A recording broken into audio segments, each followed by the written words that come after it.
Hey, folks, time for another movie retrospective. Yeah, what was the name of this one again? Session 9. Session 9. I ain't gonna lie, I don't even remember this one. Well, you weren't really paying attention. We were watching so many movies on that day, I think. You know what I mean? I kind of lose track of which ones we're going to review. You know what I mean? If it's a new movie. Yeah. Sometimes I'll forget. Yeah. As soon as you start talking about it, I'll remember. This is our retrospective, so this is not a new movie. This is from 2001. Okay, yeah. Yeah, so this is like, yeah, this one is, it comes up a lot on like kind of underrated horror lists and stuff like that, because it did have kind of like a brief theatrical run back in 2001, but it didn't really do very well. I think it made like less than $500,000, but in the years since, it's steadily built up like kind of a cult following. Because it's actually a really, really good movie, and it's really, really creepy. I decided I'd been wanting to do it for a while, but then I was excited because Shudder just added it the other day. Now, I should tell you guys right now that it's really hard to talk about this movie without spoiling it, so I'm going to spoil it. So if you haven't seen it, then don't watch this. Come back and watch it later. It has to do with an insane asylum. Yeah, because I'm going to be going into like, because there's like there's a whole like fan theory wiki about this movie and stuff like that, because it's one of those ones, it's been compared to The Shining in the sense that it's like a psychological horror, but it's possible that there could be supernatural elements as well, but it leaves it ambiguous as to like which it is, and there's actually like a couple of different ways you could read it, you know what I mean? Yeah. I remember this one now. Yeah, so there you go. I remember. So this was actually directed by Brad Anderson. This was his first horror movie. Prior to this, he had done 2 rom-coms, of all things. But I guess he had been wanting to do a horror movie, and he got permission to film in the abandoned and very famous Danvers State Hospital in Massachusetts, which is an abandoned insane asylum. So he specifically wrote this script to take advantage of that location. And the interesting thing about this movie is that there is almost no set dressing. It's like they brought a couple of props, but that's it. The rest of the stuff that you see in the movie was exactly the way that they found it. They obviously were only allowed to film in like 4 or 5 rooms because most of it was like very dangerous. So, you know, they only got permission to film in like a small area of the hospital, which is very large. But it's cool the way he saw that location. They said you can film there in this like limited place. And then he's like, okay, well, I'm going to write a script around it, which I think is like a really good idea. And I don't think a lot of people like take advantage of that kind of shit. That's kind of what they did with Escape New York. Yeah, it's just, you know, you had a burned out section of city and they're like, we're going to make a movie here. Yeah. Yeah. And like I said, and writing the story around it, like to take advantage of that particular location. And I think this movie, this is probably one of the best examples of a movie where the location is almost like a character in its own right. You know what I mean? Because and they even like say this in the movie, but Danvers State Hospital, one, it's super creepy inside. You know, it's abandoned. There's graffiti and everything like that. Like I said, they didn't put any of that there. That was the way it was when they got there. And it's like, it's huge and it's shaped like, and the one guy says this to them at the beginning, that it's shaped like a bat, like the middle part is like the bat body, and then it kind of like, it's 2 wings, like one wing was for the men and one wing was for the women, and it's kind of comes out like crooked bat wings, and they do like some kind of like crane shots and stuff like that of the above, so you can see like what the layout of it is. So the plot behind this movie is that, I mean, it's very simple. It's just basically there's a bunch of guys. They are an asbestos removal team, and apparently, you know, the city is wanting to either, I don't know if they were going to like tear down Danvers or if they're going to like convert it. Fun fact that actually some of it has been converted to apartments nowadays. Some of it was torn down, but they did actually convert some of the rest of it. So they want all the asbestos removed. So this kind of like one-man business is doing it. He's only got, it's one guy, and he's got like, you know, a rotating crew of like 3 or 4 guys. And he has a new baby, and he really needs this job because I guess he hasn't been getting a lot of jobs like lately. And so he drastically like underbids whoever else had like bid on the job. Like he was like begging the guys like, look, I really need the money and shit like that. And he perhaps unwisely tells the guy that even though his crew says, oh, well, it's going to take like 3 weeks at least to clear all the asbestos out of here, he tells the guy it's going to be done in a week. Just to like... To get the contract. To get the contract, because he really, really needs it. And they said, okay, well, if you get it done in a week, then you each get like a $10,000 bonus. So they're super hyped about that. So it's kind of cool because you don't see a lot of horror movies that I guess are like just working class guys, you know what I mean? That are just like doing a job and then like all this shit kind of happens. But the interesting thing about it is that, so they go in there and they kind of start getting to work and everything. But there's a little bit of the characters, there's some kind of conflict there with like, the one guy who is the main guy, he's played by a Scottish actor. Actually, I think the actor's name is Peter Mullen, and I had actually recognized him from a lot of like Ken Loach movies and stuff like that, so I thought it was kind of cool that he was in this one. The cast in this is really, really good. David Caruso is in it as well. He's kind of the other main character playing Phil. And those two guys have been working together a long time. Like, the one guy gets his nephew. It's like, there's this one guy named Hank who's kind of like a fuck around who has actually stolen Phil's girlfriend. And so there's like some conflict there. And he's also kind of like a gambling addict and all this other kind of shit. So each of them kind of bring their own shit to the table. But they come in and they're ready to get to work and, get all this bonus and everything like that. But interestingly, one of the team, who I believe his name is Mike, he gets kind of sidetracked when he finds these old tapes of an old session of a patient that used to be at the hospital named Mary Hobbs. And apparently she has what they now call dissociative identity disorder. They used to call it multiple personality disorder. And there are all these tapes of her like talking to the doctor like in her various personality guises. And as the movie goes on, and they talk to all her different personalities, they start to close in on what exactly happened. It was like something that happened when she was a kid and she doesn't want to face it and shit like that. And all her personalities are kind of like trying to protect her from this knowledge of like what she did when she was a kid and everything. But the interesting thing about it is that as the guy is listening to these tapes and, the story of what happened with the old patient is getting more and more intricate and you're finding more and more details about it, it almost seems to like reflect what's going on with the guys that are working in the insane asylum. You know what I mean? So it's kind of like this thing where, they're all working with each other. They're working really hard because they're trying to get this shit done. Like I said, there's some interpersonal shit between them. So there's like a lot of stress and shit like that. So, tempers are getting frayed and various things of that nature. So it almost seems like the one thing is reflecting on the other thing. Now, it's, like I said, it's kind of a slow burn. It reminds me a little bit, and other people have compared it to The Shining, where it's just kind of like these guys, it's very isolated, and it's possible that there's some supernatural shit going on. Now, as I said, I'm going to spoil this because if I don't, you can't really talk about it. What you find out as the story goes on, because like I said, it's a very slow burn.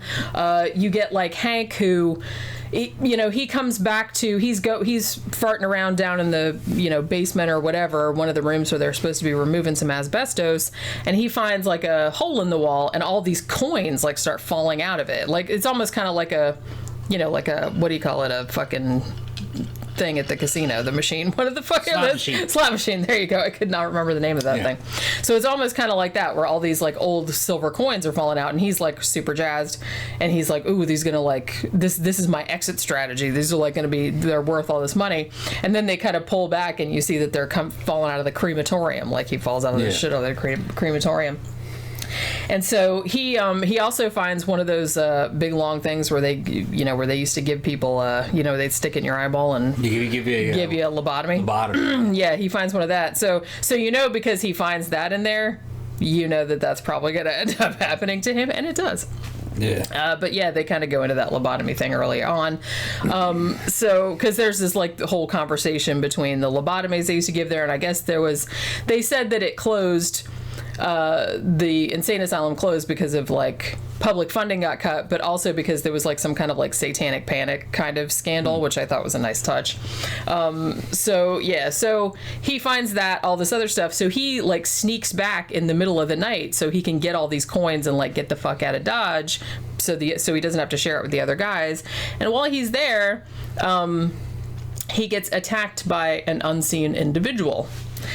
So, like I said, it kind of goes on like this, where you're not really sure if it's a person, like if it's like one of the guys, or if it's like a ghost, or what it is exactly. Because, like I said, you keep hearing these creepy tapes, and the main guy, Gordon, who's played by Peter Mullen, he's like keeps hearing a disembodied voice, like "Hello, Gordon," and stuff like that. And then he's like, "Who the fuck is that?" You know, so he keeps hearing things.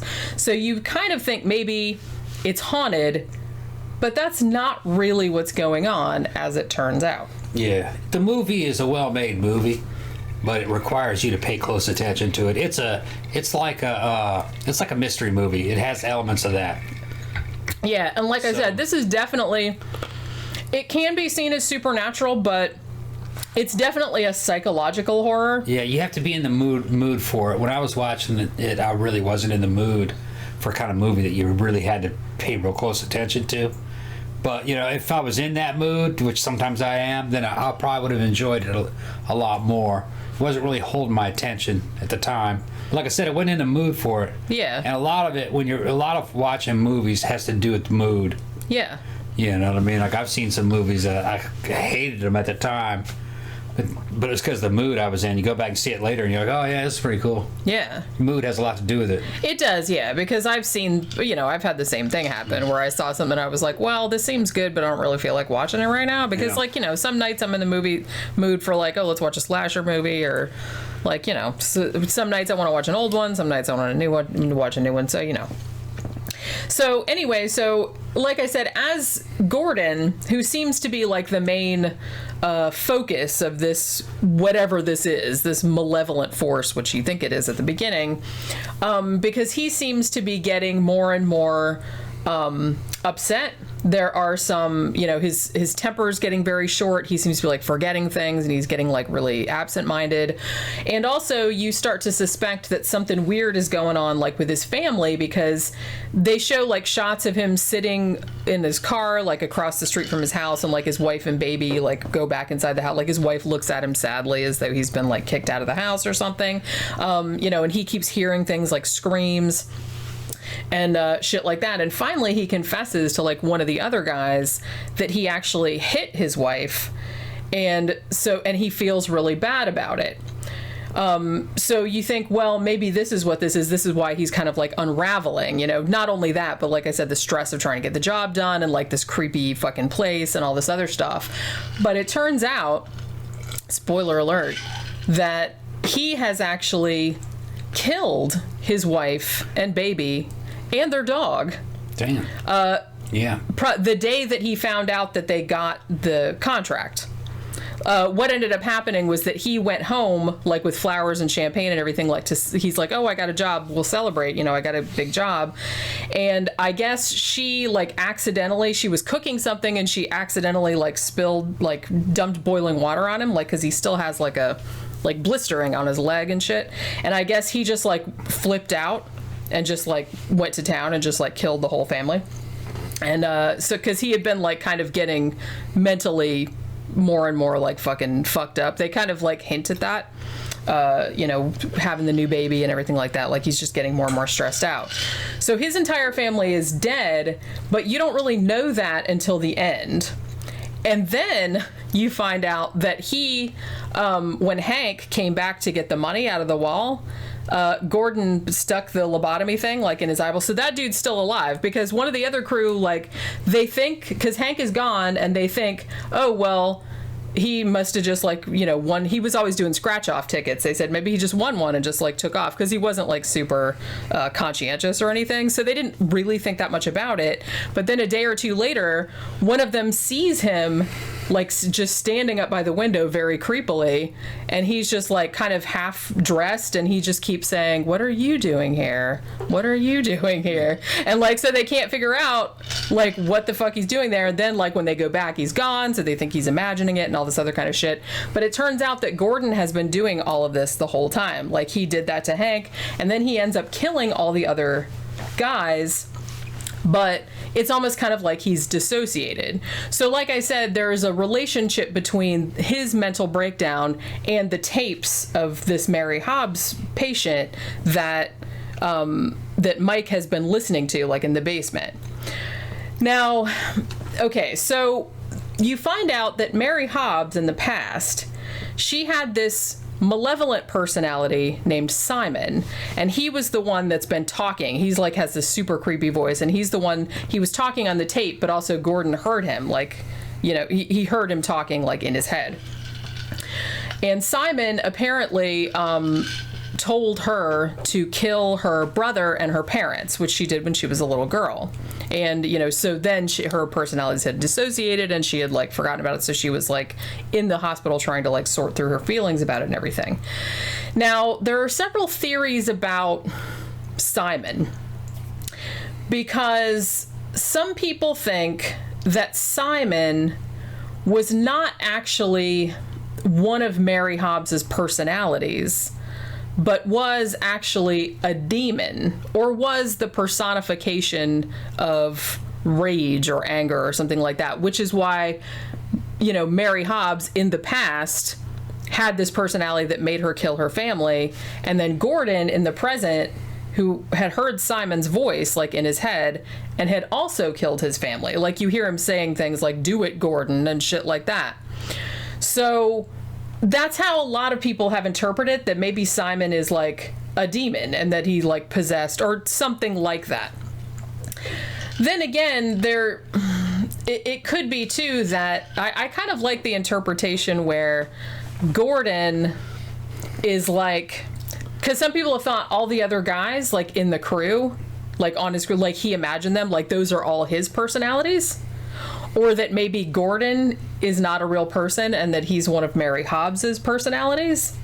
There's like a really lot, and like I said, there's a whole like fucking fan theory ways. It's not to the extent of The Shining, where there's like all these crazy conspiracy theories about it and everything, but there are a lot of different interpretations of what Simon is exactly. Like, if he is an entity that is making people do these things, or if he's just like a representation of everyone's capacity for evil.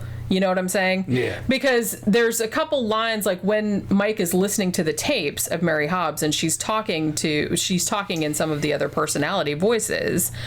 Like, the doctor is asking like where all these personalities live, like in her body. And she has this one called the Princess, and I think that one like lives in her tongue because she talks a lot. And then, you know, she has another one that lives in the eyes because they see everything. And so at the end, when he asks Simon, like, where does Simon live, like in Mary Hobbs's body, Simon says, "I live in the weak and the wounded." Meaning that he might not be a thing, like an entity. He might be just everyone's capacity for evil. You know what I mean? So, but like I said, there have been like a ton of different fucking interpretations of this. I kind of like that better. I don't know if I like the idea that Simon is like a demon that just latched onto Gordon. I like the idea more that they're more like parallel stories, and that maybe he just hears Simon's voice because that's just the voice that is compelling people to do things like that, like when they start to crack or whatever.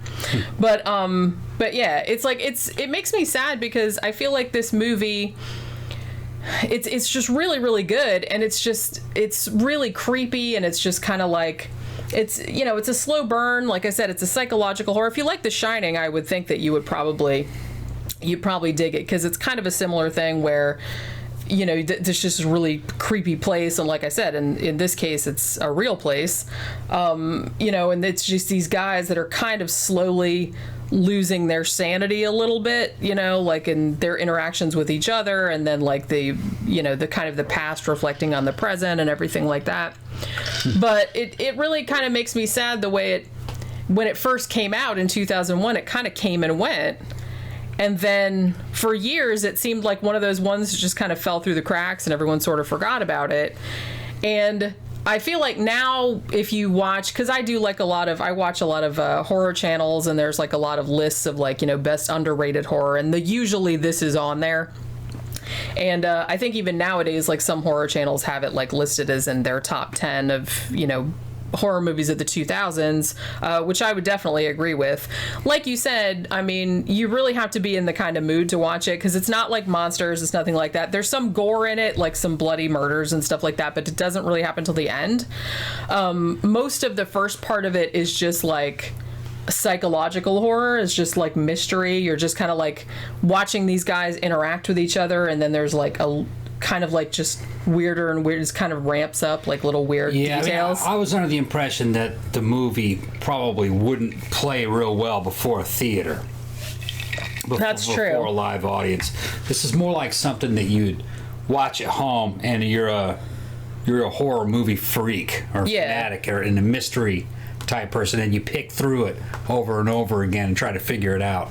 It's like one of those kind of movies. Yeah, it's not really just something you go in there and take a date with popcorn and shit. And yeah, it's not that. It's not really like that. That's usually what does well at the box office. That's true. This is like more like something that would do well on, you know, Blu-ray or because DVD. This is definitely one that you need to kind of digest, and then you need to see it a couple more times, because there's a lot of shit. I've seen some people that saw it like once and they liked it, but they didn't really get it. Like they were like, well, what exactly is like going on? Like, did he really do this? And who was Simon? And what's all this? But I definitely do feel like, one, there's a lot of interpretations. Two, I don't think any of them are necessarily correct.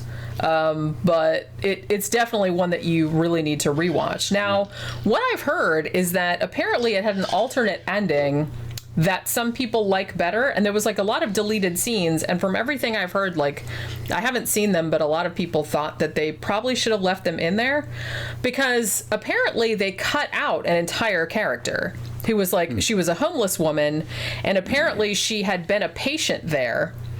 Now, because there was a line of dialogue near the beginning of the movie where they said, you know, we had to clear this place out, you know, all the kids come in here and drink and shit like that, and homeless people or ex-patients that like come back here, and they were like making a joke about like, why the fuck would they want to come back to like a mental asylum or anything? And he's like, yeah, I know, right? And like all that kind of stuff. But apparently there was a whole character who had been a patient there, and she kept coming back, and I think in the alternate ending, she ended up being the killer. I'm not really sure how that whole thing worked out, because her whole entire character was removed.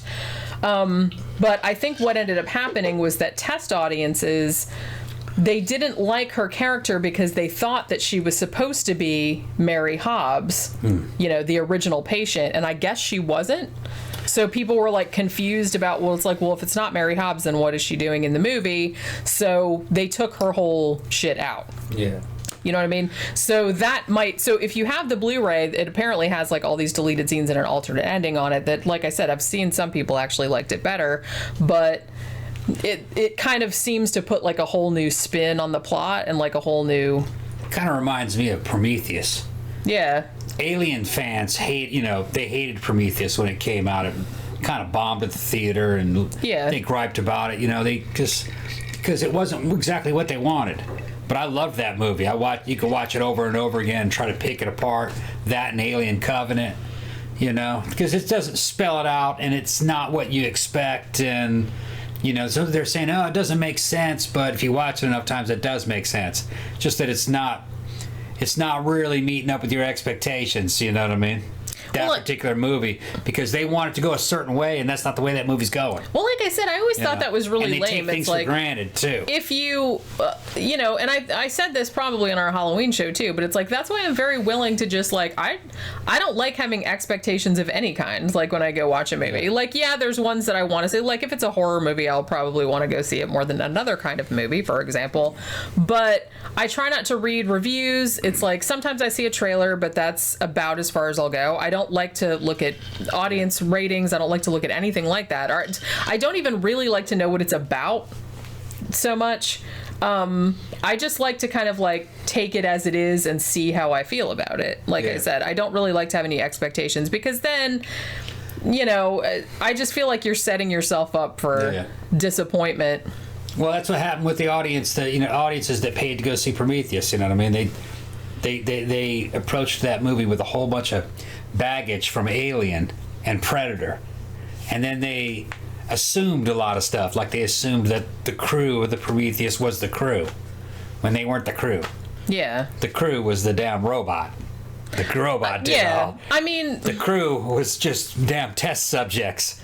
You know? Yeah. I mean, the thing about movies, I mean, I like a movie that doesn't spell things out for you. Right. I like a movie that I'm like, man, I need to see that shit again, because that was some messed up shit, and I probably like missed a bunch of stuff, which, like I said, that's why I like Session 9. That's why I like, you know, David Lynch movies. That's why I like Mulholland Drive and stuff like that. And I can sit and talk about that all day, because there's so many different like interpretations that you could take away from it, that it just makes it such a richer experience. I mean, I don't, you know, sometimes I'll watch a movie and it's like fun in the moment, but it's like then a couple days later you don't remember it, and it's like, you know, so I don't know if I like movies like that, but they're just disposable. I like a movie that you can just like watch over and over, and you can find something new in it every time, which is probably why The Shining is one of my favorite movies, because every time I watch that, I notice something else, or I have like a new take on it.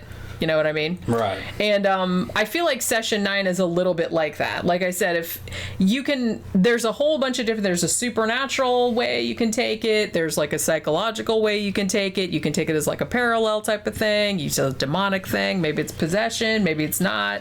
Maybe it's this, that, and the other thing. So that, I think, to me, that is like, that's really the hallmark of a good movie. When later on, you know, years after this movie came out, 18 years after this movie came out, they're still talking about it. They're still talking about it, and they're talking about all these different theories, and new people are watching it, and it's be like, well, do you think this, that, and the other thing? Do you really think all those other people existed? Were they really Gordon's other personalities? Were they all like aspects of his personality, just like Mary Hobbs had all those different personalities and shit like that? So it's just like really cool that a movie that was made for this little money, you know, really kind of took off amid, you know, horror freaks, and like they just still talk about it nowadays. And I've seen some people say that like this movie was like one of the creepiest things that they'd ever seen, because that one, even if the movie hadn't been as good as it is, that fucking asylum is real, and it's creepy as shit. Like all the shots of it are really creepy and everything like that. But then you have such a great cast, like, you know, they work really well together.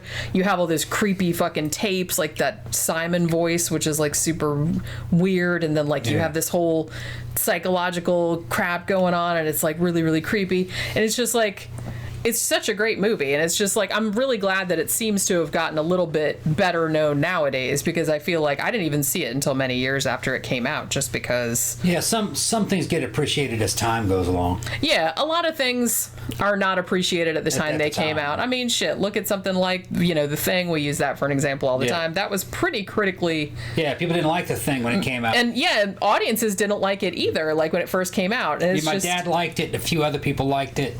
Like hardcore fans liked it, you know, but the general audience, they hated The Thing. That's crazy to me. Yeah. I mean, because that is clearly. I remember when it was in theater. One of the most awesome movies ever. I remember when it was in theater, you know, I'd tell people, "Oh man, you seen The Thing?" They're like, "Oh no, I haven't seen. Oh no." And they weren't interested. They wanted to see E.T. though. People are. We're talking about grown-ups. Yeah. You know. I saw E.T., but I was 10. Yeah. Of course, I haven't really had a desire to see it again since then. But, you know. Oh, and fun fact, I meant to mention this, but in Session 9, you know, Gordon, like, killing his wife and kid and everything like that because of the boiling water and everything. Apparently, Brad Anderson, who wrote and directed this, he got the idea from a real life murder that happened in Boston in the mid 1990s. And this was the Richard Rosenthal case. And apparently, the guy comes home from work or wherever, his wife accidentally burnt his dinner. Yeah. So he killed her, cut her heart out and her lungs, and put them on a stake in his backyard. I remember that.